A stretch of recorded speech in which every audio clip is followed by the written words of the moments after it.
राधे राधे दोस्तों। कैसे हैं आप सब। आज की कहानी है एक लड़की के जीवन में पुरुष का महत्व अनायास ही नहीं होता। पापा आप। नव्या बरामदे में पिता को देखकर सहम सी गई थी। अभी परसों ही तो फोन पर परिवार में सबसे बात हुई थी, बारी बारी से। सब कुछ तो ठीक ठाक ही था, कहीं कोई नई बात तो नहीं थी। फिर अचानक से पापा कैसे आ गए, सोचा था उसने। फिर अचानक से उसे कल की घटना याद हो आई। कॉलेज के गार्डन में प्राचार्य सर ने उसे सोहन के साथ हाथों में हाथ लिए मुस्कुराते हुए देखा था। नव्या तुरंत सोहन का हाथ छुड़ाकर क्लासरूम में आ गई थी। फिर भी प्राचार्य सर ने ऑफिस में बुलाकर उसे अच्छा खासा लेक्चर दे दिया था। यहाँ पढ़ने आई हो कि तफरी करने। पढ़ने आई हूँ सर। फिर क्लास छोड़कर यहाँ गार्डन में कौन सी क्लास चल रही है। सॉरी सर, अब आगे से ऐसा नहीं होगा, कहकर नव्या सीधे क्लास में आ गई थी। प्राचार्य सर पिताजी के मित्र थे, तो नव्या ने माफी भी मांग ली थी कि वे पिताजी को इस घटना की सूचना ना दे दें। क्या पापा मेरे विवाह को लेकर मम्मी की चिंता पुनः बताने आए हैं? या प्राचार्य सर से माफी मांग लेने के बावजूद भी सर ने पापा को फोन कर ही दिया, सोचा था उसने। वह पिताजी से सीधे सीधे मुखातिब भी नहीं हो पाई थी। तभी वे लगभग बिफरते हुए बोले थे, हमारे पारिवारिक संस्कार को तुम कायदे से जानती और समझती ही हो। जी पापा, नव्या लगभग सहमते हुए बोली थी।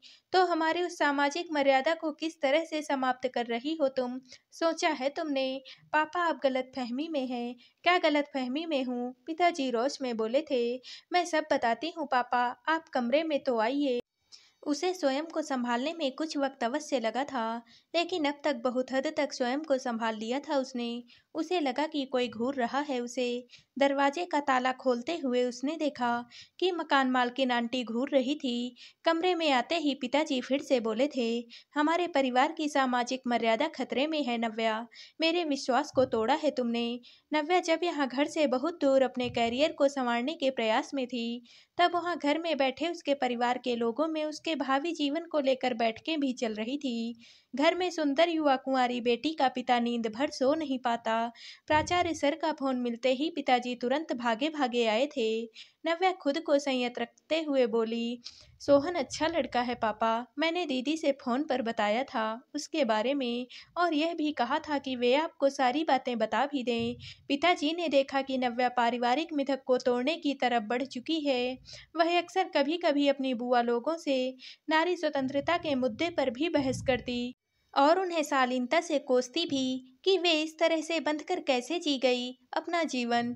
बुआ लोग भले समझाती कि जिसे वह बंधन समझ रही है वह हमारे परिवार का संस्कार है, छोटे बड़े के बीच की वह मजबूत आधार रेखा जिस पर चलकर वे लोग सदैव प्रसन्न ही रही हैं।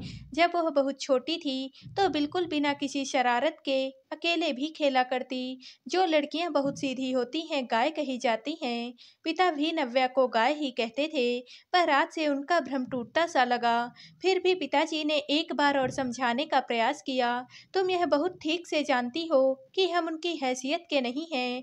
उनका रहन सहन हमारे स्तर से बहुत ऊपर का है। कहाँ उनका कृष्ण जैसा राजसी ठाठ और ऊंची राजनैतिक पकड़, कहाँ मेरा सुदामा वाला परिवार। तुम उस परिवार में सामंजस्य कैसे कर पाओगी? मैं समझती हूँ। मैंने अब तक उनके परिवार को बहुत करीब से देख और समझ लिया है। मैं आश्वस्त हूँ उसके परिवार वाले तैयार हैं इस रिश्ते से। हाँ पापा, उनके परिवार को इस रिश्ते से कोई भी ऐतराज नहीं है।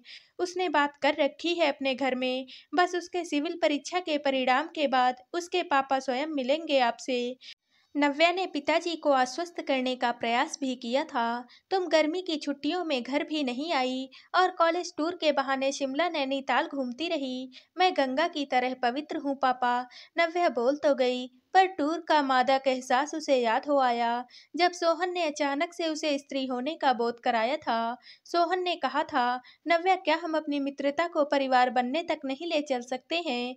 मैं समझी नहीं, इतनी बुद्धू तो नहीं थी तुम। नव्या मुस्कुराते हुए बोली थी, बुद्धू नहीं हूँ, इसीलिए ही तो स्पष्ट करना चाहती हूँ। खैर छोड़ो, सीधे मुद्दे पर आती हूँ। मैं समझती हूँ कि तुम्हें शरद का उपन्यास पढ़ना चाहिए। उससे क्या होगा? स्त्री मन पढ़ना सीख जाओगे। नव्या इतलाते हुए बोली थी। मतलब यह कि मैं बुद्धू हूँ या न हूँ, पर तुम बुद्धू अवश्य हो। टूर के मित्रों का साथ छोड़कर एक सुंदर जवान लड़की यहाँ अकेले तुम्हें गीता पाठ कराने तो आई नहीं है। सोहन ने तुरंत उसके माथे पर एक पवित्र चुंबन अंकित करके यह एहसास कराया था कि वह बुद्धू तो नहीं है, केवल उसकी स्वीकृति की प्रतीक्षा कर रहा था। नव्या चिढ़ी थी। प्यार से धक्का देकर उसने कृत्रिम विरोध किया था। क्या सोहन, क्या है यह? लड़की से स्त्री होने की प्रक्रिया का पहला चरण। सोहन ने अपना ज्ञान बघारा था। धत, नव्या ने कहा तो था, पर साथ में सोच भी रही थी। हिंदुस्तानी लड़की की शायद यही विवशता है। वह चाहती तो है पर पहल नहीं कर सकती। पिता उसे कहीं खोया हुआ देखकर थोड़ा तेज बोले थे। मैं उसी गंगा को गंगा ही रखना चाहता हूँ। पिता की आवाज से वह वर्तमान में आई थी। पिताजी बोल रहे थे, सामान पैक करो, अभी घर चलते हैं। किस लिए घर चलूं? दीवारों से सर फोड़ने के लिए? कमरे में बंद किए जाने के लिए? नव्या अब गाय नहीं थी, सख्त हो उठी। स्थिति नाजुक देखकर पिताजी मुलामियत से बोले, घर की मान मर्यादा के प्रति तुम्हारा भी कुछ कर्तव्य है बेटा। तुमसे छोटे भाई बहनों के विवाह होने हैं अभी। घर कलंकित हो जाने से कौन विवाह करेगा? कलंकित? क्षोभ में भरकर नव्या पिता से पूछ बैठी, अपने जीवन का स्वयं निर्णय लेना कलंकित होने जैसा कैसे हो गया पापा? तुम पुरानी सामाजिक मान्यताओं को क्यों नहीं समझ रही हो? इन मान्यताओं का हमारे जीवन में खासा दखल है बेटा। उनसे बाहर जाने का मतलब अपने समाज से विद्रोह करने जैसा होगा। पापा, किसी न किसी को तो यह क्रांति लानी ही होगी। शायद मैंने इसकी शुरुआत कर दी है। तुम आखिर समझ क्यों नहीं रही हो मेरी पीड़ा? मैं स्कूल नहीं छोड़ूंगी और अभी विवाह भी नहीं करूंगी। स्कूल या सोहन को छोड़ने के अतिरिक्त आप अन्य कोई आदेश देकर देख लें, खरी उतरूंगी। गहरी खाई में छलांग लगाने को कहेंगे तो लगा दूंगी। कहकर नव्या रो पड़ी थी। ऐसा क्यों हो रहा है नव्या? पिता कराहे थे। क्योंकि हम सब लोगों की अपनी जिंदगी है पापा। हमें अपनी जिंदगी जीने का अधिकार मिलना ही चाहिए। भला कोई दूसरे की जिंदगी कैसे जी सकता है? तो क्या मैं यह समझूं कि यह तुम्हारा अंतिम फैसला है? जी ठीक है। आज से तुम्हारा खर्चा आना बंद हो जाएगा। पिताजी की आंखों में आंसू भरकर आहत मन से बोले थे। मुझे पता था कि ऐसा कुछ हो सकता है। मैंने ट्यूशन प्रारंभ कर दिया है। नव्या बड़ी ढिठाई से बोली थी। ठीक है। पिता उठ खड़े हुए थे, असामान्य रूप से शांत। यहाँ की जगमगाहट से तुम चौंधियाई हो। जो तुमने चुना है वह तुम्हें पतन की तरफ ले जाएगा। आज से तुम्हारा उस घर से कोई संबंध नहीं रहेगा जहाँ तुम्हारे अन्य भाई बहन रह रहे हैं, जहाँ एक माँ अपनी लाडली के लिए रोज नए नए चेहरे के गुड्डे तलाश रही है। काश तुम पैदा ही ना होती उस घर में। आंखों से आंसू पोंछते हुए पिता जा चुके थे। मकान मालकिन आंटी ने भी नव्या की अटैची बाहर रखते हुए कहा था, तुम्हारे जैसी लड़की मेरे बच्चों को भी बर्बाद करेगी। कहीं और कमरा तलाश लो। नव्या ने फोन पर सोहन को सब कुछ बता दिया था। फोन पर सोहन की बात का जवाब देते हुए नव्या बोली थी, अपना अस्तित्व बचाना मेरी अपनी जिम्मेदारी है सोहन, जिसके लिए मैं प्रतिबद्ध हूँ। हालांकि मैं स्वयं ही ऐसा कर सकती हूँ, पर तुम्हारे सहयोग के बिना मुझे कुछ कठिनाई अवश्य होगी। तुम चौक पुस्तकालय आओ, आ रही हूँ मैं। अटैची में कुछ अधिक नहीं था, पर वह भारी लग रही थी। मन का भारीपन अटैची में उतर आया था। मन को स्थिर करने का तमाम प्रयास किया, पर जैसे कोई बहुत अपना आज हुतात्मा हुआ हो और फिर कभी मुलाकात ना होगी। बचपन के वे तमाम दिन जलने बुझने लगे जो उसके भाई बहनों मम्मी पापा के साथ बीते थे। गली कूचे याद आने लगे थे। उनके साथ की उछल कूद, हंसी मस्खरी अब नहीं मिलेगी। पारिवारिक जीवन की जड़ें कट गई थी। उसे अब अपने स्तर से जीवन की नई कोपल खिलानी थी, सोचा था उसने। वह कब चौक पुस्तकालय आ गई उसे पता ही नहीं चला। देखा कि सोहन खड़े थे। नव्या को उदास देखकर उसने बाहें फैला दी और उसका मुंह सोहन के सीने में छिप गया। सोहन की शर्ट भीगने लगी थी तो उनकी उंगलियां नव्या के बालों में उलझ गई। अचानक से पिता फिर से याद आए थे। कहीं पढ़ा था उसने, सुरक्षा और प्रेम दोनों मामलों में पुरुष का दखल एक औरत के जीवन में बहुत अधिक होता है। नव्या ने सोचा था, इस मिथक को वह कैसे तोड़ पाएगी भला। कुछ चीजें जीवन में बहुत सच और आवश्यक होती हैं। आप लाख विरोध करो, लेकिन उसे झुठला नहीं पाओगे। वह कितनों बार पिता के सीने से चिपकी थी। स्नेह और कवच का यही भाव तब भी आता था। एक लड़की के जीवन में पुरुष का महत्व अनायास ही नहीं होता, चाहे वह पिता हो या प्रेमी। चलो चलते हैं, सोहन बोले थे। कहाँ? एक लंबी ड्राइव पर, जिससे तुम फिर से मुस्कुरा सको। नव्या बिना किसी प्रतिवाद के आगे ही बगल में बैठ गई थी। सोहन हूँ, परिवार की प्राचीन मान्यताएं हमारे व्यक्तिगत जीवन में इतना दखल क्यों रखती हैं? अपनी रूढ़ि से क्या वे हमारे जीवन को प्रभावित नहीं करती हैं? ना, सोहन बहुत हल्के अंदाज में बोल गए थे। नव्या चौंकी थी। उसे इस उत्तर की आशा ही नहीं थी। नव्या को अचंभित देखकर सोहन बोले, अपनी जड़ से अलग होकर कोई वृक्ष हरा भरा रह पाया है आज तक? माँ बाप हमारी जड़ ही तो हैं। तुम स्वयं महसूस करो, जब से पापा को रुला कर भेजी हो, तुम कितना उद्विग्न हो। नव्या सांस भरकर रह गई, बातों में ऐसा खोई कि कब 5 घंटे बीत गए और वह अपने शहर की सीमा में पहुंच गई, पता ही नहीं चला। पिताजी दरवाजे पर ही थे। नव्या ने देखा तो चौंक गई। कहाँ ले आए हो? तुम्हारी जड़ से तुम्हें जोड़ने मुझे हरी भरी नव्या चाहिए, सूखी नहीं। सोहन बोला था। गाड़ी से उतरते देख पिता करीब आ गए थे। बोले, अब क्या करने आए हो तुम लोग? नव्या ने देखा पिता के गालों पर आंसुओं के निशान सूखे थे, मिटे नहीं। सोहन ने पैर छुए तो पिताजी 2 कदम पीछे हटे। ब्राह्मण होकर ठाकुर के पांव छूते हो, अब नरक भी भेजना चाहते हो? अंकल, मेरे विचार से ब्राह्मण ठाकुर की बातें बीते जमाने की बातें हैं। व्यक्ति का सम्मान उसकी योग्यता व पद से निर्धारित होना चाहिए। आप श्रेष्ठ हैं, पिता तुल्य हैं।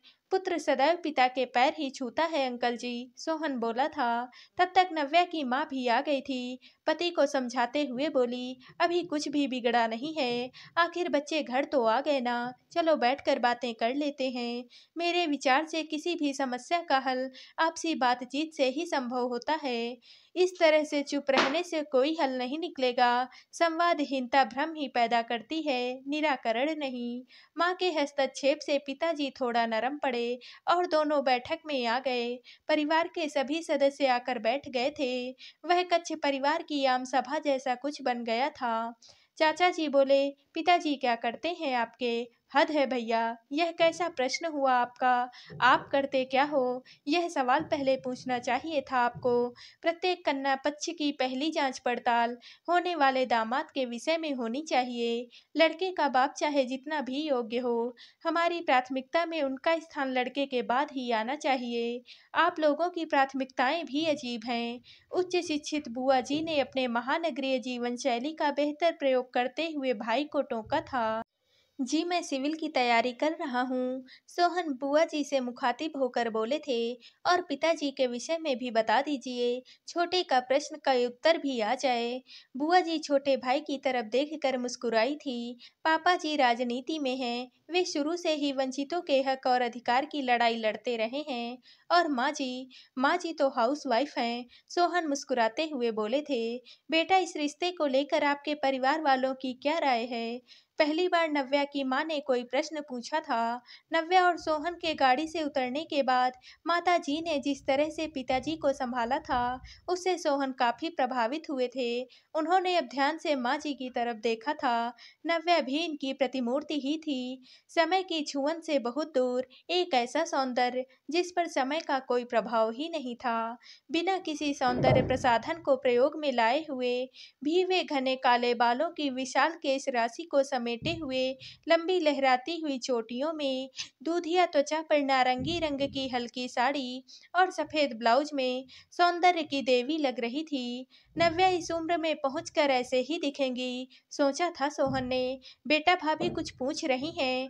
बुआ जी सोहन को मोहाविष्ट देख मुस्कुराते हुए बोली थी। सोहन झेप से गए, जल्दी से बोले, इस रिश्ते को लेकर मेरे परिवार में सबने अपनी अपनी सहमति दे रखी है, बस उन्हें आप सबकी सहमति दादी की प्रतीक्षा है। सोहन माँ जी का पाँव छूते हुए बोले थे। परिवार के सभी सदस्यों ने अपने अपने स्तर से सोहन का इंटरव्यू लिया था। करीब 1 घंटे के साक्षात्कार के बाद दादी बोली थी, बेटा हमारे जमाने में जाति से बाहर विवाह वर्जित था और मैं भी उसी पीढ़ी से हूँ। यहाँ सब ठीक है, फिर भी आप ब्राह्मण हैं और मैं ठाकुर। मैं समझती हूँ कि तुम्हारे दादा दादी भी मेरे ही समय के होंगे। बुआ जी, जिनका इस घर में अच्छा खासा दखल था, बोल पड़ी, अम्मा मुझे लगता है कि समय के साथ हमें स्वयं को भी बदलते रहना चाहिए। भीष्म प्रतिज्ञा से बंधे रह गए तो केवल महावीर बन पाए, जबकि कृष्ण स्वयं को समय के साथ बदलते रहे तो अवतारी बन गए। तू कहना क्या चाहती है? यही कि लड़का उच्च शिक्षित होते हुए भी अपनी जड़ नहीं भूला है, हमसे मिलने आया है, हमारी नव्या को बहकने से बचाकर उसे हमसे पुनः मिलाने लाया है। बुआ के चुप होते ही सबकी निगाहें दादी की तरफ थी। दादी संज्ञा शून्य होकर नव्या को निहारती रही, फिर उसे अपनी गोदी में खींचते हुए मुस्कुराई। सोहन से बोली, नव्या को उसकी जड़ तक तो ले आए, अपनी जड़ से कब मिलवा रहे हो? नव्या दादी की उद्घोषणा से आवाहित होकर लिपट गई। जड़ों की नमी के एहसास ने आर्द्र किया था उसे। तो दोस्तों, आप सबको ये कहानी कैसी लगी? कमेंट करके ज़रूर बताइएगा और वीडियो को लाइक व शेयर कीजिएगा। दोस्तों, अगर आप इस चैनल पर नए हैं और अब तक आपने हमारे चैनल को सब्सक्राइब नहीं किया है, तो प्लीज़ और कहानियों से जुड़ने के लिए हमारे चैनल को सब्सक्राइब कर लीजिएगा। कल मिलते हैं एक और नई कहानी के साथ। आप सभी का बहुत बहुत धन्यवाद।